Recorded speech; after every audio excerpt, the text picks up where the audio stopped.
You have just stepped into the Midlife Revolution, your space to ignite possibility, redefine purpose, and embrace the power that comes with age. Co-hosted by yours truly, Coach Wayne. And I'm Coach Stacy M. Lewis, and we're two seasoned coaches focused on the midlife community of color. This isn't just a podcast, it's a movement. In a world that sometimes forgets the power and the wisdom that comes with age, we're here to ignite a revolution and rewrite the narrative of this incredible journey. So, whether you're navigating career shifts, rediscovering passions, or challenging the status quo, this is your space. So buckle up. Let's dive into the Midlife Revolution.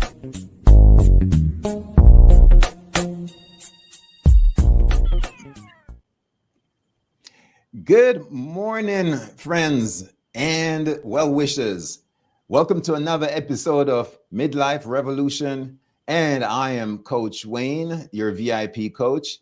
I work with men that are mature and seasoned as they are going through the nuances of middle age or midlife, helping them to realize their dreams and their passions so that on the second half, they'll have their greatest experience. And today, my co-host, as usual, is the bright, illustrious, and wonderful Coach Stacy M. Lewis. Hi, Stacy. Bright, illustrious, and wonderful. Wow, what an introduction was that. Good morning, Wayne, and good morning to our listening and viewing audience. It is always such a joy to be here. I am Coach Stacy M. Lewis. I am a nonprofit executive. Hit a sister up if you're looking for a great organization to support. I am also a midlife women's coach, and I'm also a health educator. And so we're really excited to dive into today's topic, which we are not going to rush through, as we believe there's some nuggets to share with our listening audience that might help us all just move forward with a different level of excitement and understanding of each other and our collective experiences. So Wayne, take it away. Stacy, I have had several conversations in various groups of brothers over the last several years. In fact, I contributed to a book just recently that a friend of mine published that spoke about the misconceptions of masculinity and how we are redefining masculinity today. And of course, at the stage of my life that I am and my wonderful, lovely wife, Audrey, we have experienced, and she is at this point experiences something that's oftentimes not spoken about publicly, but certainly affects us in this period, and that is menopause. Stacy, I am here to announce that men also have a period of menopause. Menopause, absolutely. Sometimes they need to pause, but that's a whole nother story. Yes, indeed. Wayne and I are talking today about the hormonal changes in life that impact both men and women. And, we hear about them in different ways, but our hope is that one of the outcomes is a shared understanding of the other's experience and how we can be a little bit more thoughtful, compassionate, understanding, and encouraging to those that might be in a season where hormones might be running amok. Stacy, why don't we talking about hormones today? And this is going to be a very testy conversation. But I'm now, yeah. Since they have been measuring testosterone medically, and by the way, women have testosterone too, along with estrogen, as men have estrogen along with testosterone, we have, typically speaking, normal male development will find that males have more testosterone than estrogen which comes about in our, you know, through the gonads, bigger muscles, more facial and body hair, and actually behaviors as well in terms of aggression, competition, and so forth. And we'll talk about that. But since they've been measuring, Stacy, they have discovered that there is an all-time reduction in testosterone levels in men throughout medical history. This right now, this period is showing that men have the lowest level of testosterones. Wow. Wow. I mean, wow. This, I can imagine that there's a lot there. And when we think about just the environmental exposures, life's exposures, food exposures, and I know some of this we'll touch on, but thinking about those things that impact, right, the generational levels of hormones, of normal hormones, and how that impacts our day to day and even our longevity, our health. And so there's so much to talk about here. And our hope is to get to it all without being too rushed. Well, let me talk about food, because a lot of times, and even if you're in your physician's office, we talked a lot about self-care and owning your care and asking the right questions, because sometimes it just doesn't come up. But it's important that when we educate ourselves as we go through this period of midlife, that we learn about, you know, studies, practices, dogmas, old wives' tale, and all of that, and Mm-hmm, mm-hmm. alternative care, right? Because it's our lives and it impacts the people that we love the most. So here is one of the things that I saw, which was mind-boggling. There was a famous study, a frog study, Okay. that had frogs, amphibious frogs, you know, the croak ones. Ribbit, ribbit. Mm-hmm. They absolutely, they were given a estrogen hormone in the way of, it's called atrazine. Atrazine. And what atrazine did with these frogs over a period of time, it converted these male frogs to female frogs. And so, what am I saying? Are men going to become frogs or females? That is not the conversation. The reason I raise this is because atrazine is used in this country, it's banned in other countries, but it's used predominantly in herbicides that's used to spray the Mm. plants, fruits, and fruit trees and plants, like sugarcane, for example, where you get our sugar. It's used in the United States heavily in weed killing and all that. So it leaks also in the water. But what that is showing is that it is actually, and they're seeing some sort of correlation that atrazine may be responsible, and other kinds of additives and herbicides, in affecting the gonads of our male population. Mm. Thus, we're seeing a level of demasculation and feminization traits in our men and boys in this country. What say you, Stacy? Well, there was a lot there. I mean, the whole reality of the ongoing knowledge that we have in this country about the use of pesticides and things of that nature, that at any given time might have been considered harmless. And we're now learning that they are harmful. And I wish that there was more insight and more awareness just about how pesticides and things of that nature can really just impact many aspects of our lives, right? But I'm a tree hugger, and I'm not going to go down the road of pesticides and things of that nature. But what you consume truly is important and really meaningful, right? They say garbage in, garbage out.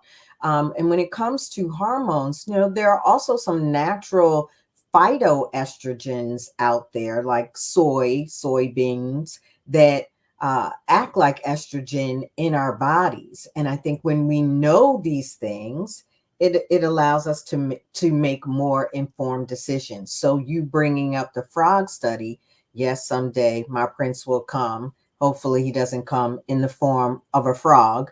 But when you bring up this frog study, it really just reminds us that what goes into your body is certainly important to pay attention to. Um, as Sister Audrey points out. Thank you so much for joining us today, Audrey. And yes, diet is everything. It is what goes in, is what we then see outwardly. Absolutely. If I can go down that road a little bit more in terms of for men and for women, the hormone shift that happens, we are seeing at an earlier stage that men are having the inability to develop muscles the way they used to. They're losing their hair earlier. They're Mm-hmm. becoming moody, irritable, losing self confidence, losing self esteem, lowering in their libido because of the lower testosterone levels. And how does that spell in terms of the translation for work? There's another understanding that little boys, as early as their boyhood days, pre-adolescent days, when they have an activity and they win, they are celebrated, they have victory. That psychological win creates a rush of testosterone, Mm-hmm. and it's sort of, because it's a reward for winning as part of our survival, it creates a vicious cycle. So victories bring about higher level of testosterone in men. Mm-hmm. Higher level of testosterone in men makes them, as it were, more victorious in terms of being prone to win more. And that shows up in terms of aggression and their competitive nature. So you can imagine that men at work who are the hyper masculine fellas are the ones who are the dominant males in in the pecking order, if that makes sense, Stacy. It does make sense. There again, there's so much there to digest. It certainly makes sense that uh burst of or that hormonal release takes place, right, in victory. It talks to the realities of the ups and downs of life and how hormones can um present themselves, right? um what I find interesting, you referred to, when men are boys, is that women are dealing with hormones and the fluctuation of hormones their entire life. It starts, when we're 11, 12, 13, 14, when we get our first period. And then it's just like hormonal takeover. And so this really starting to understand the nuances and the differences, about how hormones present in the sexes, and how they manifest or evolve over time, I think is fascinating. And so this idea of really uh, the testosterone and how it boosts up. right, in those moments of celebration. And it sounds like it can be a little cyclical, right? Because as you get that testosterone boost, it then causes you to feel even more masculine, dare I say, or dare I try to say. Yes. And so the reverse is true. Men who consider themselves or are bought or have bought into the narrative of not being worthy or good enough also show a decline in their testosterone. And there are different types of testosterone. What we're measuring Mm. here is what we call free testosterone. That's which Hmm. not binded. So it's available, so to speak. And there is a mind, I guess, at the end of it, if nothing else, what we need to recognize is that what we men and women go through in terms of this period of menopause or menopause is a mind body balance. It's things are happening to the body in terms of our hormones and the chemical reactions in our body, but the way we create our thinking can impact that as well in a negative or positive light. This is so good because I stand corrected by Sister Audrey, and just thinking about you talked about little boys and how that evolves. And as I think about, when I was 8 years old, and even as my nieces were 8 years old, the you could see the impact of the hormones. We tend to brush things off, which I think is one of our strategies for folks not to do, right? Even in this midlife stage, stop brushing things off like, oh, I'm just going through menopause, or oh, I'm just feeling depressed. Oh, it's no big deal. Like, these are the things that happen in life. Let's pay attention, because when a child is 8, 10 years old, we tend to downplay or dismiss even some of those emotional outbursts. As you were saying with the boys, it might be that, like, victorious, I'm a conqueror, I'm strong, I'm powerful. For in girls, it is often that feeling of a lack of control, right? And what we see often is an emotional response. And we tend to, what are you crying about? Or stop acting so whiny. And I get the normal, or the natural rather, reaction. But I think that this is really an opportunity for us to be more attentive, not only to the children in our lives, right?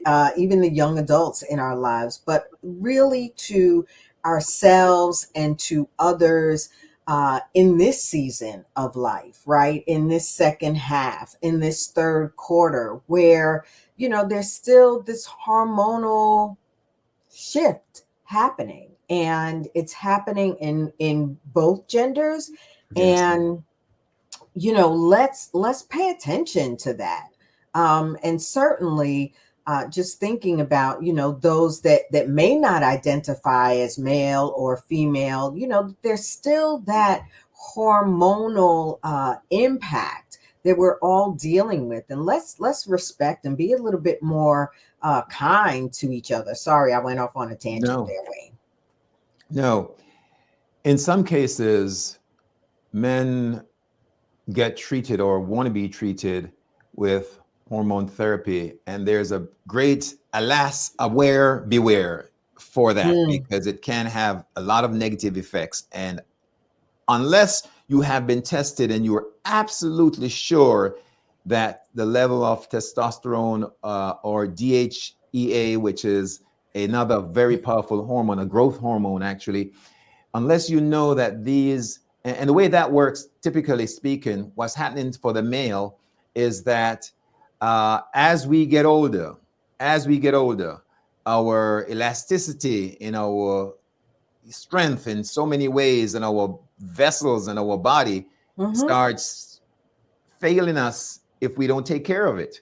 And so even with our manhood, the blood flow and nerve system, if it's not use it, you lose it kind of thing. And if you're not, yeah. So what happens is for men, oftentimes when there is a lessened amount of testosterone and DHEA, just like going to the gym and using growth hormones to help you push Mm, through, men can help themselves by changing the mindset and not seeing themselves as failing, but actually start. And here is one that is very controversial, but we have a divine feminine nature as well as a divine masculine nature. mm. And the divine feminine nature is self care, nurturing ourselves, and so forth. So when men are going through this, it is the apt time to start practicing your divine feminine nature. That's not to say become effeminate, but to start paying attention to your body and doing the things that you may need to do to encourage continuous development and functionality of your potency, so to speak. Yeah. And this is true in terms of diet and exercise, sleep, and mindset. Okay. So which do we want to tackle first? Diet, exercise, sleep, or mindset? Because in the hormonal experience, that's what we'll call it, right? Because it from what I'm hearing from you and from what I know, it is an experience that we're both going through as genders. And as we pay attention to that hormonal experience, asking ourselves the important questions: how am I feeling?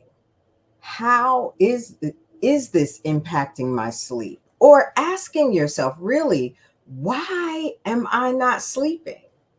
Why am I only getting 4 hours when I'm used to getting 8?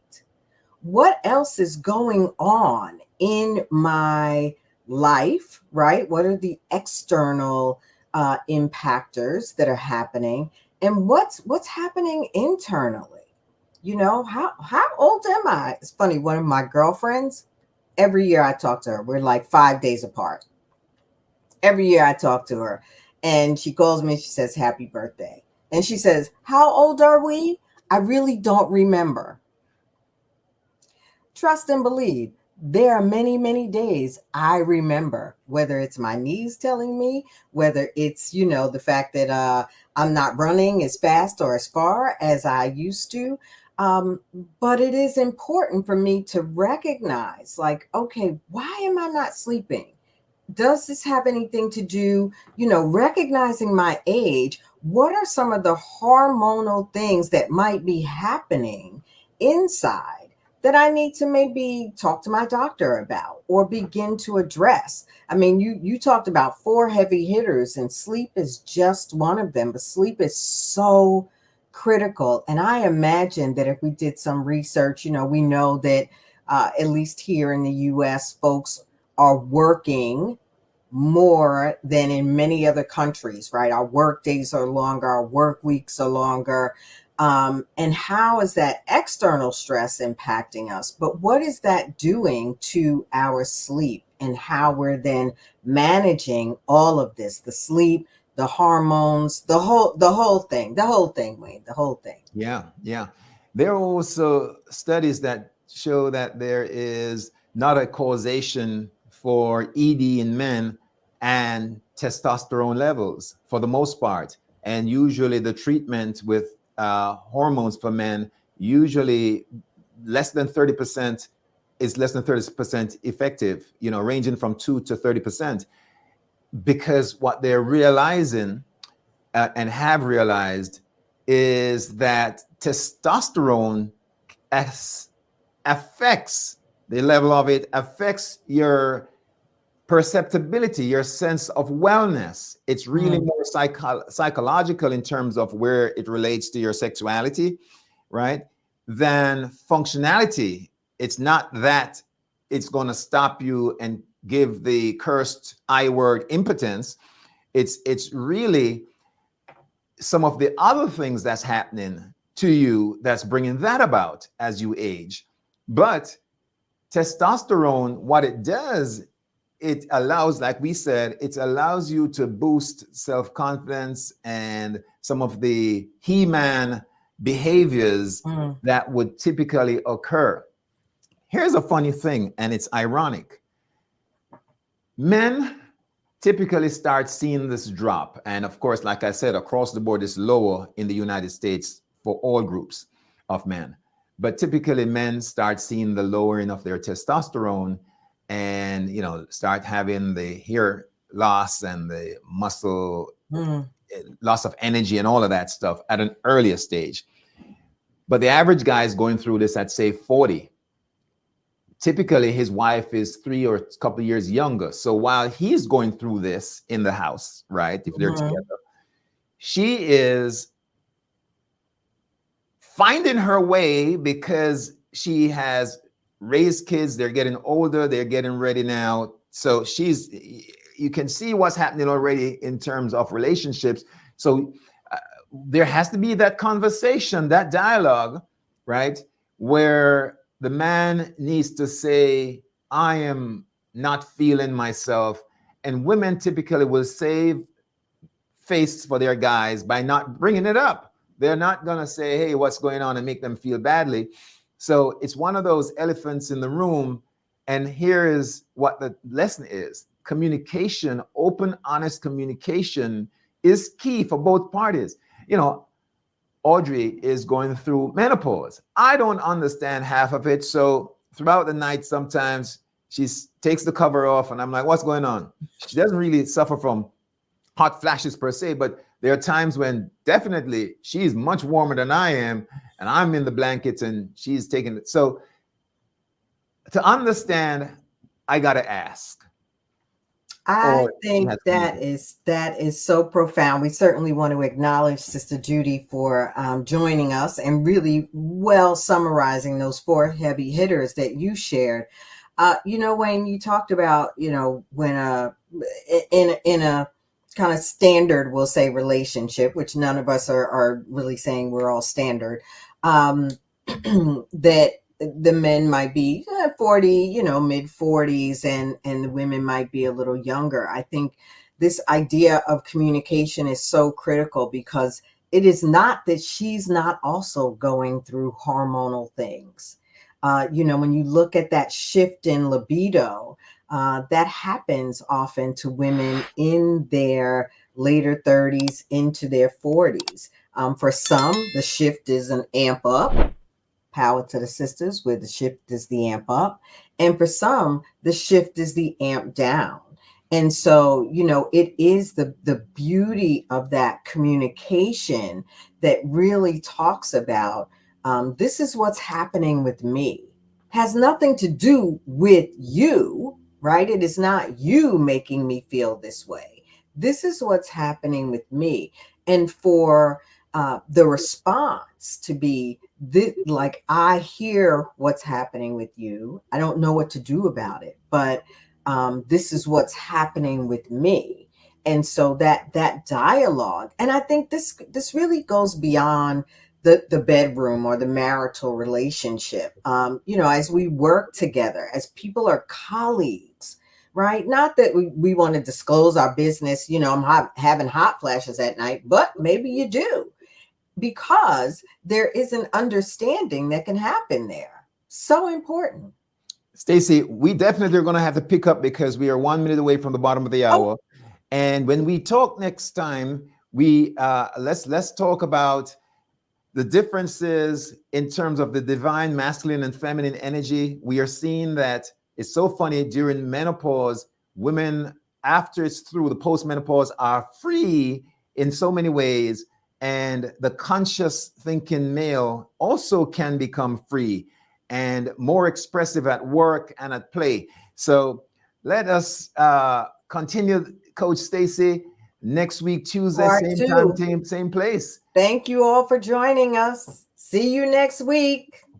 So Stacy, we'll talk next week. Have a wonderful weekend.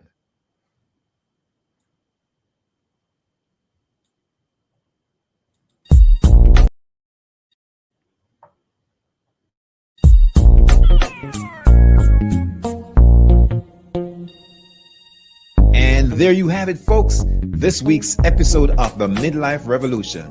Hey, we truly appreciate you spending this time in this space with us.